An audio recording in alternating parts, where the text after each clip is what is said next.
आजानुलंबित भुजौ कनकावदातो संकीर्तनेक पितरौ कमलायताक्षौ विश्वम्भरौ द्विजवरौ युगधर्मपालौ वंदे जगत्प्रियकरौ करुणावतारौ वंदे श्री कृष्ण चैतन्य नित्यानंदो सहोदितो गौड़ोदय पुष्पंदो चित्रो छंदो तमोनुदो पंचतत्वात्मकं कृष्णं भक्तरूप स्वरूपकं भक्तावतारं भक्ताख्यं नमामि भक्त शक्तिकम्।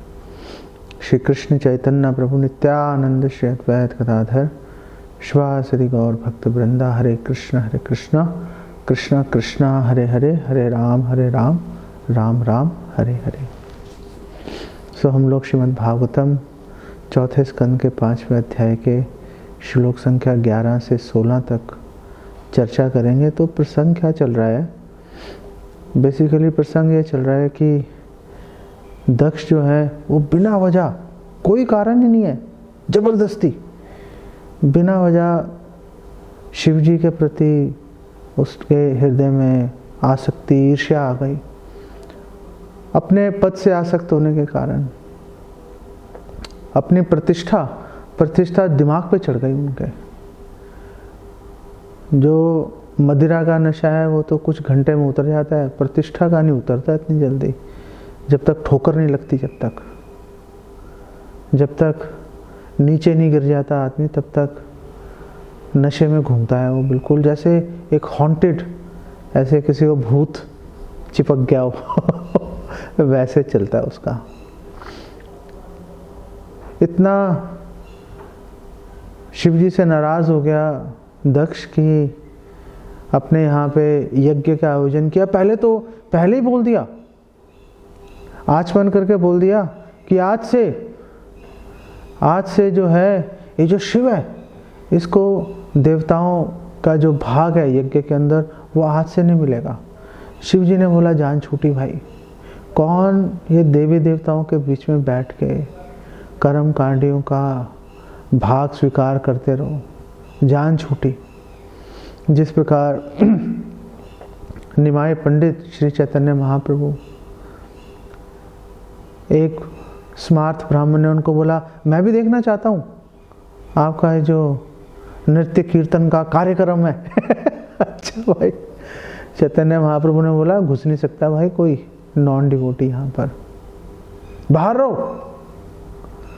तो उसको गुस्सा आ गया, उसने अपना जनेऊ का धागा तोड़ा और बोला मैं श्राप देता हूँ, तुम्हारी सारा भौतिक ऐश्वर्य खत्म हो जाएगा। चैतन्य महाप्रभु निमाय पंडित ने सोचा ओ भैया ये तो ढूंढ रहा था, जान छूटी मेरी। तो ऐसे ही शिव जी ने भी सोचा जान छूटी भैया, ये रोज रोज जो है पंगत में बैठ के भाग लेते रहो अपना, आप चाहते नहीं चाहते आ जाओ लाइन में लग जाओ। माता सती से सहन नहीं हो पाया, वो गई जाकर दक्ष को समझाने के लिए, लेकिन दक्ष इतना कठोर हृदय हो गया था कि उसने अपनी सबसे दुलारी पुत्री की ओर देखा भी नहीं।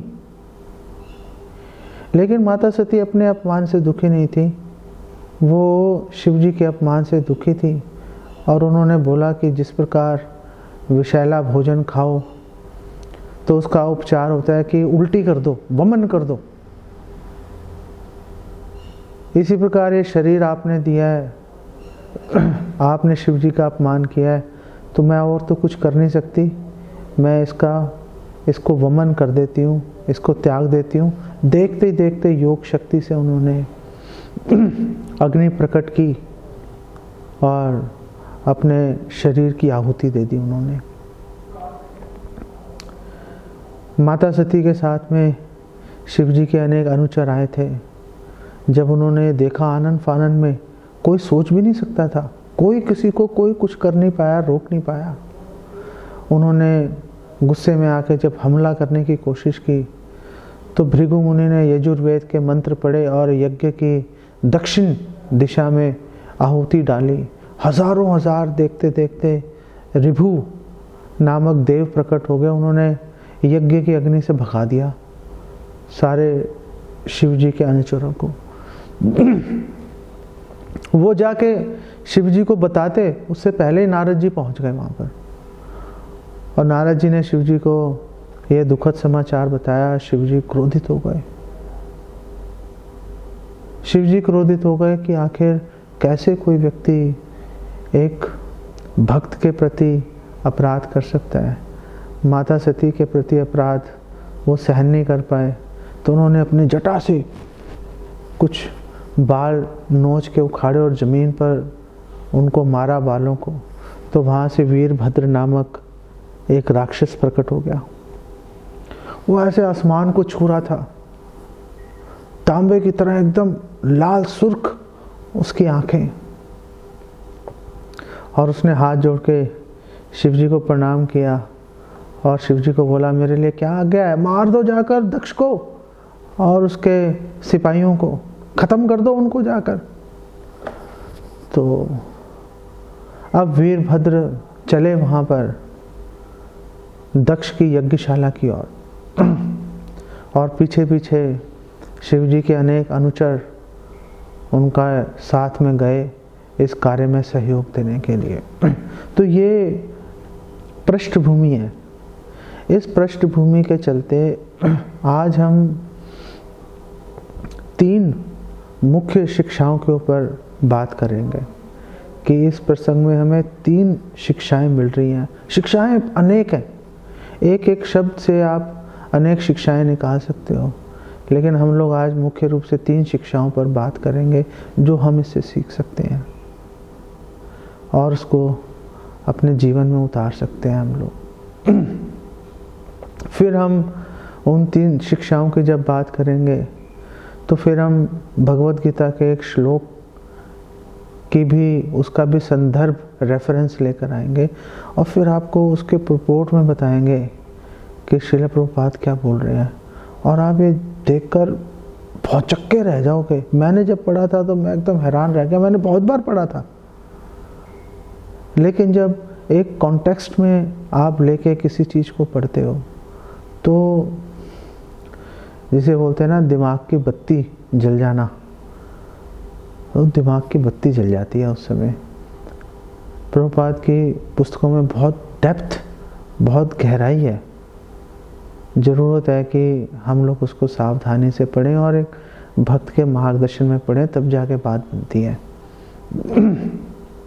तो अब 11वें श्लोक में बताया कि किस प्रकार जो वीरभद्र है और इतना एकदम श्याम रंग का, लंबा चौड़ा, एकदम दूध की तरह सफ़ेद दांत, बहुत भयंकर लगने वाले दांत, और दांत कटकटा के वो चल रहा था। आकाश के तारे उसके चलने से इधर उधर तितर बितर हो रहे थे और उसके शरीर की इतनी चमक थी कि जो चमकने वाले सितारे हैं वो धुंधला गए उनके, उसके अंदर। और ये संकट ऐसा था, वीरभद्र का जो तेज इतना था कि मैत्रेय मुनि बोल रहे हैं कि दक्ष तो क्या, दक्ष तो खैर बचेगा ही नहीं। दक्ष तो क्या, ब्रह्मा जी सामने आ जाते वो भी नहीं बच पाते। इतना भयंकर होता है वैष्णव अपराध, इतना भयंकर होता है। बड़े से बड़ा शक्तिशाली आदमी सामने आ जाए, वैष्णव अपराध करते ही खत्म हो जाता है वो। उसकी आयु, उसका बल, उसका ऐश्वर्य, उसकी कीर्ति, उसके पुण्य सब एक क्षण में क्षीण हो जाते हैं वैष्णव अपराध के चलते। इसलिए मैत्रेय मुनि कह रहे हैं कि कोई भी, दक्ष तो बहुत छोटा सा एक व्यक्ति है, ब्रह्मा जी तक भी इसको सहन बेसिकली नहीं कर सकते। अब वो चलते चलते, जब वो चल रहा है और साथ में उनके पीछे हजारों लाखों करोड़ों शिव जी के अनुचर चल रहे हैं और चारों तरफ कोलाहल हो रहा है, उनके चलने से पृथ्वी से धूल उड़ रही है और चारों तरफ अजीब सी एक अशांति सी व्याप्त हो गई पूरे वातावरण में।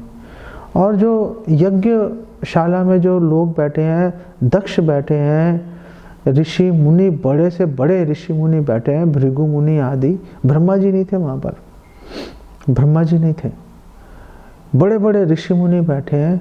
उन सब ने देखा आसपास, अरे इतनी ये धूल उड़ रही है, ये इतना शोर शराबा हो रहा है, ये हो क्या रहा है, मतलब इतनी चारों तरफ से परेशानी आखिर कैसे आ रही है।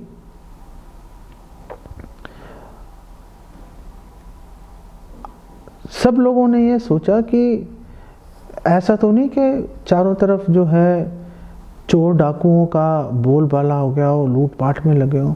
फिर उन्होंने बोला नहीं, ये जो इलाका है ये तो प्राचीन बरही नामक राजा के अंतर्गत है, वो तो बहुत स्ट्रांग बड़ा न्यायप्रिय राजा है, तो ये हो नहीं सकता, जरूर कुछ और बात है, जरूर कुछ और बात है। अभी वो इतना ही सोच रहे हैं, अभी वो इतना ही सोच रहे हैं। एग्जैक्ट कारण क्या है, वास्तविक उसका क्यों ये चीज हो रही है, कोई इस बात को समझ नहीं पा रहा था, कोई भी इस बात को समझ नहीं पा रहा था। सिर्फ और सिर्फ जो माता सती की माता है प्रसूति, प्रसूति जो है वो इस बात को समझ पाई कि आखिर यहाँ पर क्या समस्या आ रही है, यहाँ पे क्या, इसके पीछे क्या प्रॉब्लम चल रही है, इसके पीछे क्या प्रॉब्लम चल रही है। यहाँ पे ये बात बड़ी महत्वपूर्ण है। पहले जो हम इससे जो इस पूरे प्रसंग में शिक्षा ले सकते हैं, और जब पहुँच गए वीरभद्र अपने सारे साथियों के साथ, पूरे घेरा डाल दिया यज्ञशाला में, सारे बर्तन सब पात्र तोड़ फोड़ के फेंक दिए उन्होंने, जगह जगह उन्होंने जो है मूत्र उन्होंने कर दिया, अशुद्ध कर दिया उस जगह को। और जो ऋषि मुनि भागने की तैयारी में थे उनको भी धमका के एक जगह पे लाके खड़ा कर दिया। जो स्त्रियां एक कोने में दुबक गई थी, उस स्थान पे भी जो है वहाँ पर भी कब्जा कर लिया अनुचरों ने, कोई कहीं पर बेसिकली हिल नहीं पाया। इस पूरे प्रसंग में जब चारों तरफ भगदड़ मची हुई थी, तो वहाँ पर राजा दक्ष के लिए महात्मा शब्द का प्रयोग किया गया। महात्मा कि जो दक्ष है वो महात्मा है, वो बिल्कुल भी उसने जो है चिंतित नहीं हुआ था। वो अभी तक जब तक उसकी पुत्री ने अपना शरीर नहीं त्याग दिया, माता सती ने, उस परिस्थिति में भी विचलित नहीं हुआ था दक्ष। तो यहाँ पर मैत्रेय जी ने दक्ष के लिए महात्मा शब्द का प्रयोग किया। तो पहली बात यह है कि जो महात्मा शब्द यहाँ पर हमारे आचार्य बताते हैं, श्रील प्रभुपाद एक्सप्लेन कर रहे हैं कि महात्मा शब्द जो है व्यंगात्मक रूप से प्रयोग किया गया। वास्तव में दक्ष जो है महात्मा नहीं, दुरात्मा है। शिव जी जैसे महान भक्त से ईर्ष्या करने वाला व्यक्ति कभी भी महात्मा नहीं हो सकता। माता सती जैसी महान स्त्री से ईर्ष्या करने वाला व्यक्ति कभी भी महात्मा नहीं हो सकता। और हमारे एक आचार्य ने तो यहाँ तक बोल दिया कि ये जो महात्मा शब्द है, इसका मतलब है कि उसका हृदय पाषाण से भी अधिक कठोर है। इस परिप्रेक्ष्य में महात्मा शब्द का वहाँ पर वो उदाहरण लेके आए। यहाँ पर एक महत्वपूर्ण बात यह है कि आमतौर पर हम लोग सोचते हैं कि केवल असुरी पाषाण हृदय के होते हैं, लेकिन यहाँ पर हम देखते हैं कि असुर तो जैसे भी होते ही हैं, लेकिन जो कार्मी, जो सकाम कर्मी है, वो लोग भी, उनका हृदय भी पाषाण से भी अधिक कठोर होता है। हमें भागवतम में उदाहरण मिलता है हिरण्यकशिपु का। हिरण्यकशिपु जब उसने देखा कि उसका पुत्र प्रहलाद उनकी बात नहीं मान रहा और भगवान विष्णु की भक्ति को नहीं त्याग रहा, तो उसने अपने सैनिकों को आदेश दिया, मार डालो इसको, शरीर का जो हिस्सा गल जाता है उसको काट के फेंक देना ही उचित होता है। ये पाषाण हृदय की कठोर हृदय का लक्षण है ये, कि जिस व्यक्ति ने हमारा कहना नहीं माना उसको उठा के बाहर फेंको, माई वे और हाईवे, या तो मेरी बात मानो या दफा हो जाओ यहाँ से। ये भौतिक लोगों की मानसिकता होती है, ये भौतिक लोगों की मानसिकता होती है। तो कहने का मतलब है कि असुरों में और सकाम कर्मियों में कोई फर्क नहीं होता, दोनों ही भगवान कृष्ण से ईर्ष्या करते हैं, दोनों ही भगवान कृष्ण से ईर्ष्या करते हैं। तो दोनों में से ज़्यादा खतरनाक कौन है? दोनों में से ज़्यादा खतरनाक जो है वो सकाम कर्मी होते हैं, क्योंकि राक्षस तो दूर से दिख जाता है कि अरे ये तो ईर्ष्यालु ही है, लेकिन एक सकाम कर्मी जो है वो पूजा पाठ का ढोंग रचाकर अंततः भगवान कृष्ण की पदवी पर आसीन होना चाहता है। भगवान कृष्ण का जो सिंहासन है वो बेसिकली हड़पना चाहता है। दूसरी महत्वपूर्ण बात यह है कि जब चारों तरफ अफरा तफरी फैल गई थी तो कोई भी व्यक्ति ये समझ नहीं पा रहा था कि आखिर ये जो धूल का गुबार है, जो चारों तरफ धूल उड़ रही है, आखिर ये क्यों उड़ रही है। बड़े बड़े ऋषि मुनि बैठे हैं वहाँ पर, कोई इस बात को समझ नहीं पाया। लेकिन माता सती की जो माँ है प्रसूति, उसने ये कह दिया कि दक्ष के कारण है। अरे सब लोग हैरान हो गए, अरे भाई दक्ष के कारण कैसे हो गया? तो प्रसूति ने बोला कि क्योंकि दक्ष ने शिवजी का अपमान किया, माता सती की अवहेलना की, उन्होंने अपना शरीर का अंत कर लिया। तो इस पाप के परिणाम स्वरूप हमें ये दिन देखने को मिल रहा है हमें।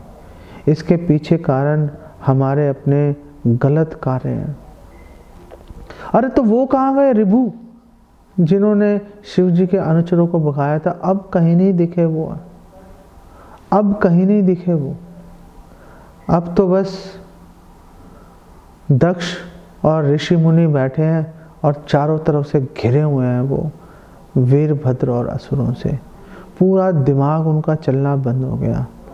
और ये जो 2 शिक्षाएं हैं, इन 2 शिक्षाओं को श्रील प्रभुपाद एक्सप्लेन कर रहे हैं भगवान कृष्ण के इस श्लोक के द्वारा, भगवत गीता के, जो भगवान कृष्ण ने भगवत गीता 9वें अध्याय के 12वें श्लोक में बोला, मोघ आशा मोघ कर्माणो मोघ ज्ञान विचेत सा राक्षसीम आसुरीम चैव प्रकृतिम मोहिनीम श्रिता। कि जो भ्रमित हो जाते हैं लोग, जो कि भगवान की शरण, जो पूर्णतः भगवान की शरण ग्रहण नहीं करते, वो लोग भ्रमित हो जाते हैं। किससे भ्रमित हो जाते हैं? आसुरी और नास्तिक विचारों से। और ऐसी स्थिति में उनका जो मोक्ष की आशा है, उनकी जो सकाम कर्म है, उनका जो ज्ञान है, वो सब विफल हो जाता है। मोघ का मतलब है विफल हो जाना, बेकार हो जाना, रेत में घी गिराने के समान। दिमाग काम नहीं करेगा। इतने ज्ञानी मुनि पुंगवा, इतने ज्ञानी बैठे थे वहां पर। ब्रह्मा जी भी कह रहे हैं, पंथास्तु कोटि शतवत्सरा संप्रगम्यो वायोर अथापि मनसो मुनि पुंगवानाम। मुनि पुंगवानाम जो मुनियों में श्रेष्ठ है, ऐसा नहीं केवल मनुष्यों में, मुनियों में श्रेष्ठ है। वो करोड़ों वर्ष लगे रहेंगे, मन की गति से भागेंगे वो, तब भी वो भगवान कृष्ण की महिमा को, उनकी अचिंत्य शक्ति को कभी भी समझ नहीं सकते, वो कभी भी समझ नहीं सकते। और श्रील प्रभुपाद इसके प्रपोर्ट में, क्योंकि इतना कमाल का श्रील प्रभुपाद ने प्रपोर्ट लिखा है भगवत गीता में, वो मैं आपके साथ शेयर करना चाहता हूँ। और श्रील प्रभुपाद यहाँ पर लिख रहे हैं कि ऐसे बहुत से भक्त हैं। अभी तो सकाम कर्मियों का नंबर नहीं आया, प्रभुपाद शुरू हो रहे हैं भक्तों से, जिन्होंने नाक पे तिलक लगा रखा है, गले में कंठी माला है, जो जप माला लेके 24 घंटे इधर उधर घूम रहे हैं। और श्रील प्रभुपाद कह रहे हैं ऐसे बहुत से भक्त हैं जो अपने आप को कृष्ण भावना भावित मानते हैं कि हम तो कृष्ण भक्त हैं जी। वो ये सोचते हैं कि हम तो भक्ति कर रहे हैं, लेकिन उन्होंने अपने हृदय में पूर्ण पुरुषोत्तम भगवान श्री कृष्ण को समर्पण नहीं किया है उन्होंने। और श्रील प्रभुपाद बोल रहे हैं ऐसे लोग जो चाहे भक्त होने का दिखावा भी कर रहे हैं, वो उनका जो सपना है भगवत धाम जाने का कभी पूरा नहीं होगा, कभी भगवत धाम नहीं जा पाएंगे। और फिर श्रील प्रभुपाद आगे बोल रहे हैं बिल्कुल क्लियर, कोई लुकाव छुपाव नहीं है। और श्रील प्रभुपाद आगे बोल रहे हैं इसी तरह से जो सकाम कर्मी है, जो सोचते हैं कि हम पुण्य कर्मों के बल पर हम लोग मोक्ष प्राप्त कर लेंगे इस भौतिक संसार से, भौतिक बंधनों से, कभी भी वो सफल नहीं हो पाएंगे, कभी भी सफल नहीं हो पाएंगे। क्यों? क्योंकि वो भगवान कृष्ण की अवहेलना कर रहे हैं। वो भगवान कृष्ण की जो पदवी है, जो उनकी पोजीशन है, उसको हड़पना चाहते हैं वो। इस कारण से वो कभी भी इस कार्य में कभी भी सफल नहीं हो पाएंगे। जो कि हमने यहाँ पर देख रहे हैं हम कि भृगु मुनि समझ नहीं पाए कि ये कोलाहल क्यों हो रहा है, ये धूल क्यों उड़ रही है, जब उनको तुरंत इस चीज़ को समझ जाना चाहिए था कि उसके पीछे कारण क्या चल रहा है। कुछ नहीं कर पाए वो। समय आने पर जो भी वो ज्ञान अर्जित किया, अगर कृष्ण भावना भावित नहीं है, वो ज्ञान फलीभूत नहीं होता। वो कर्ण की तरह, जैसे कर्ण को श्राप मिला हुआ था, ऐन मौके पे भूल जाओगे भाई तुम सारा ज्ञान, सारी कला, ऐन मौके पे भूल जाते हैं। इसी तरह जो अपने आप को भक्त समझते हैं लेकिन पूर्णतः शरणागत नहीं है, या जो सकाम कर्मी है, ऐन मौके पे सब कुछ भूल जाएंगे। वो कुछ दिमाग उनका काम नहीं करेगा, कुछ दिमाग काम नहीं करेगा। आवश्यकता है अपने आप को पूर्णतः भगवान के शरणागत करने की। और पूर्णतः आप सोचो कि हम तो भक्ति कर रहे हैं, हम तो लेक्चर भी सुनते हैं, जप करते हैं, मंगला आरती करते हैं, लेकिन भगवान की शरणागति लेने का मतलब है कि भगवान के किसी भक्त के अनुगत रहना। भगवान के भक्त के अनुगत रहना कोई आसान काम नहीं है। हमारी ईगो, हमारा अहंकार हमें कचोट कर हमें दूर भगाता है। भगवान के भक्तों की शरण लेने से हमें परे करता है बार बार। वो हम भगवान की शरण लेना चाहते हैं, लेकिन ये जो हमारा अहंकार है वो हमें कभी ऐसा करने नहीं देगा। कभी भी वो हमारा जो मन है हमेशा ही बोलेगा आप भक्ति कर तो रहे हो, आप भक्ति कर तो रहे हो, 16 माला कर रहे हो, 4 नियम पालन कर रहे हो, प्रभुपाद के ग्रंथों को पढ़ रहे हो, मंगला आरती कर रहे हो, तो आपको किसी भक्त के शरणागत होने का क्या लाभ है? आखिर वो भी तो यही बोल रहे हैं कि ऐसा करो, वो तो आप कर ही रहे हो, फिर अब जानने की क्या जरूरत है? यहाँ पे व्यक्ति फंस जाता है, यहाँ पे व्यक्ति फंस जाता है। एक भक्त रहते हुए भी जब तक हम किसी सीनियर भक्तों की हम शरण नहीं लेंगे, वरिष्ठ वैष्णव के अनुगत्य में नहीं आएंगे, ये हम कभी नहीं कह सकते कि हम लोग भगवान कृष्ण के शरणागत हैं। जब श्री चैतन्य महाप्रभु से उनका परिचय पूछा गया था तो चैतन्य महाप्रभु ने कहा था गोपीर भर्तुर पद कमले और दास दासानुदास, कि मेरा परिचय बस इतना है कि गोपी भर्तुर, जो गोपियों के स्वामी हैं भगवान कृष्ण, उनके दासों का दास हूँ मैं। ये भावना हम लोगों को भी अपने हृदय में लानी पड़ेगी, तभी हम शरणागति की ओर, भगवान की शरणागति की ओर हम, आप समझो कि एक कदम, पहला कदम हम बढ़ाएंगे। बिना गुरु की, बिना वैष्णव की शरण लिए बिना ये कार्य असंभव है, हो ही नहीं सकता। इसीलिए श्रील प्रभुपाद यहाँ पर बहुत ही कड़े शब्दों में भगवत गीता के 9वें अध्याय के 12वें श्लोक में बहुत ही कड़े शब्दों में अपनी बात रख रहे हैं। तीसरी शिक्षा जो है, जो हमें इस पूरे प्रसंग में मिलती है, कि जब तक हम इस भौतिक संसार में प्रकृति के तीनों गुणों से बंधे रहेंगे, तब तक कभी कोई गुण प्रधान हो जाएगा, कभी कोई गुण प्रधान हो जाएगा, कभी कोई गुण प्रधान हो जाएगा। हम लोग हमेशा, कभी हमें अपने भक्ति पर अभिमान होगा और कभी हम लज्जित होंगे, कभी अभिमान होगा, कभी लज्जित होंगे, कभी भौतिक प्रकृति हमें सम्मान प्रदान करेगी, कभी अपमानित करेगी। ये चक्र चलता रहेगा जब तक हम भौतिक प्रकृति के गुणों के अंतर्गत रहेंगे, जब तक हम इससे ऊपर नहीं उठते, इन 3 गुणों से ऊपर उठ के शुद्ध सत्व में जब तक हम स्थापित नहीं होते, अपने आप को स्थित नहीं करते, तब तक जैसे शिव जी के जो अनुचर हैं, जो तमोगुण के प्रतीक हैं, और जो ऋषि मुनि हैं जो सतोगुण के प्रतीक हैं, जैसे उनमें आपस में लड़ाई हो रही है, वैसे ही हमारे हृदय में भी ये द्वंद्व, ये युद्ध सदैव चलता रहेगा। पहले सतोगुण ने तमोगुण को पराजित करके भगा दिया था, लेकिन अब तमोगुण हावी हो गया सतोगुण पर और उनको नीचा देखना पड़ा। तो हमारे लिए ये शिक्षा है इस पूरे प्रसंग से कि हमें ये समझना चाहिए कि जैसे हमारे आचार्य उदाहरण देते हैं कि जब आप एक मिक्स वेजिटेबल आप पकाते हो कुकर में, कढ़ाई में बनाते हो, तो कभी कोई सब्जी ऊपर आ जाती है, कभी कोई सब्जी ऊपर आ जाती है। ऐसे ही हमारे जीवन में भी जब तक हम प्रकृति के गुणों से वशीभूत होकर चलते रहेंगे, तब तक हम कभी सतोगुण, कभी रजोगुण और कभी तमोगुण के थपेड़े सहते रहेंगे। हमें शुद्ध सत्व में स्थित होने की आवश्यकता है।